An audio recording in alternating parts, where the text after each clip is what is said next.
এই যে টিউবওয়েল যে বোর্ডিং মিস্ত্রি করে দিছে, তো এটা ব্যবহার কি করে একটা স্যার এই জানেন না, প্যাচ কেটে গেছে, তো অনেক সমাধান হলো। এখান থেকে ফিটিং করে এই জায়গাতে পাইপ উঠার লাগবে, আর গোড়ে এরকম করে ঢালাই যাবে দিলি পরে, আর মনে করেন যে এই টিউবওয়েল আর নড়বে না, বুঝছেন? এই কাজটা আমি করে দিব আমি। আসসালামু আলাইকুম, হ্যালো ভিউয়ার্স, সুপ্রিয় দর্শক ভাই ও বন্ধুরা, আশা করি সবাই ভালো আছেন। আজকের ভিডিওতে সাবমার্সিবল পাম্প থেকে একটা টিউবওয়েল সেটিং করে দেখাবো। ভিডিওটা অবশ্যই ধৈর্য সহকারে দেখবেন, আর এই ভিডিওটা দেখলে আপনারা শিখতে পারবেন, এরকম ভুল আপনারা যেন না করেন। তো যাই হোক, তো আজকে এই ভিডিওটার বিষয় নিয়ে কিছু কথা বলবো, অবশ্যই ধৈর্য সহকারে দেখবেন। আর আমার চ্যানেলটি যদি আপনাদের নতুন হয়ে থাকেন তাহলে অবশ্যই চ্যানেলটি সাবস্ক্রাইব করে রাখবেন, বেল আইকনটা বাজিয়ে দিবেন। আপনাদের আগ্রহতে ভিডিও বানানোর চাহিদাটা আরও বাড়ে। আর সাবমার্সিবল বোরিং যখন আপনারা বাসা বাড়িতে করেন, তো আমার কথাটা একদম মনোযোগ দিয়ে শুনবেন। প্রথম অবস্থাতে আপনারা সুবিধা এবং অসুবিধা সব কিছুই কিন্তু থাকে। সাবমার্সিবল বোরিং হলো উপর আল্লাহর হাতে। আপনার যদি কপাল ভালো থাকে খুব ভালো লেয়ার পাবেন, আর কপাল যদি আপনারা খারাপ থাকে তাহলে তো বুঝতেছেন কি অবস্থা। প্রথম অবস্থাতে আপনারা যে সুবিধাটা আপনারা পাচ্ছেন, তো সেটাই নিয়ে আমি কথাটা বলবো আর কি। প্রথম অবস্থাতে আপনারা যখন সাবমার্সিবল বোরিংটা করবেন, তখন কিন্তু টিউবওয়েল মিস্ত্রি দরকার হবে, মানে সাবমার্সিবল মিস্ত্রি। তো আপনারা কি কি সুবিধা এবং কি কি অসুবিধা আমার ভিডিও থেকে যদি আপনারা কিছু শিখেন, তাহলে আপনারা ঠকবেন না। এখানে 3 দেয়ার বোরিংও করা যায়, 4 দেয়ার বোরিংও করা যায় এবং 4-2ও করা যায়। তো সেখানে কোনটাতে কি কি সুবিধা এবং কোনটাতে অসুবিধা সেটা আমি বলবো। এখানে দেখতে পাচ্ছেন 4 দেয়ার, এখানে কিন্তু সাইডে কিন্তু সাবমার্সিবলের পাইপটা বের হয়েছে, কারণ পানি ওঠার জন্য। ওটা মোটর যখন আপনি চালাবেন তখন সেখান থেকে পানি বের হবে।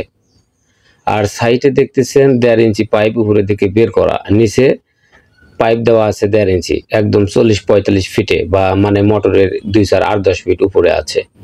তো আপনি যখন ওখানে টিউবওয়েলটা সিটিং করবেন তখন কিন্তু আপনার পানি বের হবে আয়রন মুক্ত একদম। তো এখানে বাইসাস করা আছে টিউবওয়েলের উপরেই, মানে যে সাবমার্সিবলের উপরেই টিউবওয়েলটা লাগা দেওয়া হয়েছিল। তো এটার জন্য টিউবওয়েল যখন চাপে, তো তখন এখানে অনেক নড়াচড়া করে। নিচে যে প্যাচটা ছিল, ফ্লাশের যে প্লাসটা ছিল, প্যাচটা ধীরে ধীরে নড়তে একদম প্যাচই কেটে গেছে। তো টিউবওয়েল ঠাসাই যায় না, মানে কারেন্ট চলে গেলে বিপদ হয়ে যায়। তো আমাকে এখানে ভাই ফোন করছিল যে ভাই এই সমস্যা কি করা যায়।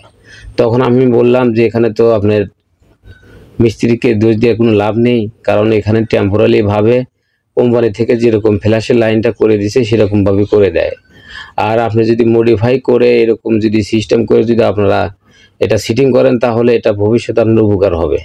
এটা আপনার টিউবওয়েল নড়াচড়া করতেছে, বাই চান্স নিচকার 4 ইঞ্চি পাইপ যদি ভেঙে যায় তখন আবার ব্যয়বহুল খরচা হয়ে যাবে। তো তার জন্য এখানে আমি 1.5 inch elbow, nipple, union, nipple, elbow, 2টা এলবো এবং খাড়া স্টিপ পাইপ দিয়ে আমি এখানে লাইনটা করে দিয়েছি। তো এটাতে কি উপকার হলে, যখন মোটরটা নষ্ট হয়ে যাবে তখন কিন্তু ইউনিয়নটা খুলে উপরের দিকে যদি মোটর টান দেয় তাহলে কিন্তু মোটরটা বের হয়ে যাবে। যদি নষ্ট হয়ে যায় সেটা চেঞ্জ করার জন্য খুবই সুবিধাজনক। আর এখানে আমি নিচ থেকে জিআই পাইপ খাড়া করে দিয়েছি 1.5 ইঞ্চি। তো এখানে সম্পূর্ণ আমি ঢালাই করে দিলাম। দেওয়ার পরে 3 থেকে 4 দিন পরে যখন আপনারা এটা ব্যবহার করবেন, এটা আর নড়বে না, আর এটা খুব সুন্দরভাবে ব্যবহার করতে পারবেন আপনারা। এটাতে কোনো রকমের সমস্যা হবে না। আর এরকম করে যদি আপনারা বাসা বাড়িতে আগের থেকে যদি এরকম কাজ করেন, তাহলে আপনাদের একটু পরিশ্রম কম হবে, আপনাদের ঘোরাঘুরি এরকম পরিশ্রম আপনার হবে না।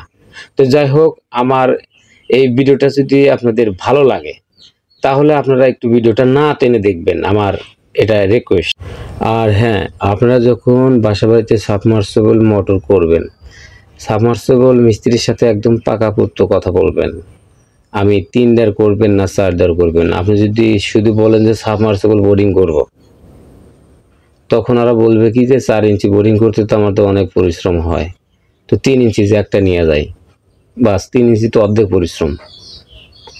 কিন্তু আপনি কিন্তু 3 ইঞ্চি বোরিং করলে কিন্তু এরকম টিউবওয়েলের সুবিধাটা পাচ্ছেন না, কারণ 3 ইঞ্চি পাইপের ভিতরে কিন্তু ওই 1.5 ইঞ্চি পাইপ লাগিয়ে কিন্তু টিউবওয়েল লাগানো যাবে না।